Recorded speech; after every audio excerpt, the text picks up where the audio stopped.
So, those of you following me are certainly aware that I'm Canadian, born and raised in the West Coast. No surprises there. You may also know that my wife was originally from the United States, born in the Chicago area. Met her in the Denver area back 36 years ago when I went to Dragon Fest, which I attended many years. Wonderful festival, lots of good people there, lots of good friends. And we fell in love, and she had an injury at work. She's working at Rocky Flats Nuclear Arsenal for a company testing the groundwater, and she fell and hit her head because they'd not put a step bumper on the back of the truck, despite the fact people have been complaining about that. So anyway, there was workman's compensation sort of stuff happening, and she came to Canada and stayed. I told her, don't go. And she became a landed immigrant, everything perfectly legal. And eventually, when she um, retired, she basically got social security checks coming in. And I was pleasantly surprised that I was able to get one too, because we're a married couple. I was entitled to it. And this is, to be clear, something that she paid into. She worked for various different industries for years and paid her taxes and put all of this money into it so that she could one day get some money out of it. So when Trump got elected as president the first time, she decided, okay, I'm done. I'm going to apply for Canadian citizenship, which she did and which she got. Didn't get rid of her American passport. She just became a dual citizenship.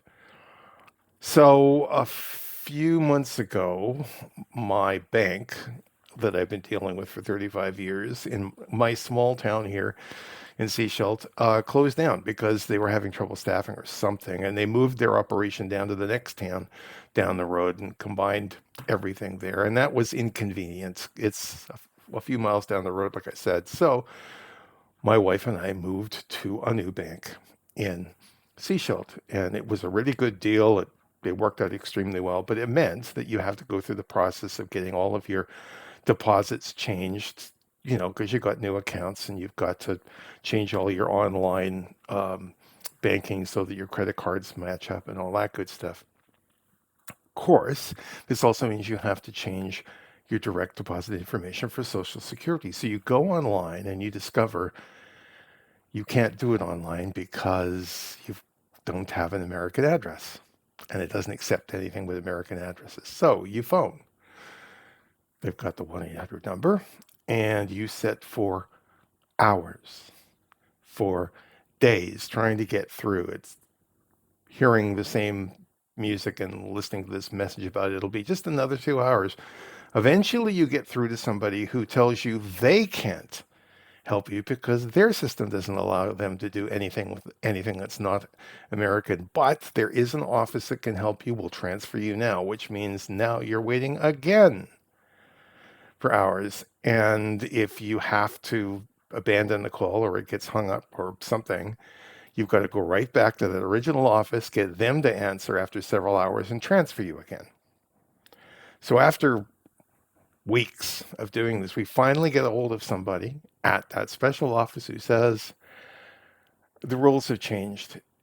I could start the process, but what you will then have to do is fly to the United States and appear in person at one of our offices with ID in hand to prove who you are. Now, they were trying to be very helpful. It was obvious that they were understaffed and things were just a mess there. It was clear that they were trying to do their best. But they said, "You listen, I'm not going to recommend that you do that because for some reason, your security account has been frozen." So we go, "Why?" And they go, "I don't know. There's no notes on here or anything that tells us why. It's just frozen." So, like I said at the beginning, I'm a Canadian. I've got a pension from my work. I've got Canada Pension Plan. I've got free medical care. This is a wonderful country. We don't have people running around with guns everywhere. It's it's not going to break us. It's an annoying thing. It's especially angering my wife because she worked all those years to earn this, and now they're saying well, we're just going to consider you a parasite and not give it to you. What really upsets me is I'm sure that there are all kinds of expat Americans all over the world who are going to be affected by this, some of whom need that money. And there are probably people who, for very good reasons, don't feel safe any longer and want to move to another country, like, say, Canada. And if they do so, will lose their social security that they paid into and now are being denied. That's absolutely unacceptable. I just can't understand that, about a third of America didn't even bother to vote, and another third voted for a felon who's got his lackeys doing this. It's just unbelievable. And I wouldn't want their karma for anything, you know? And just the reminder, I'm a warrior witch, which makes me a karma accelerator. Anyway, have a great day. Hope this hasn't affected you. And if it has, it hasn't affected you too much. Go out there and be glorious.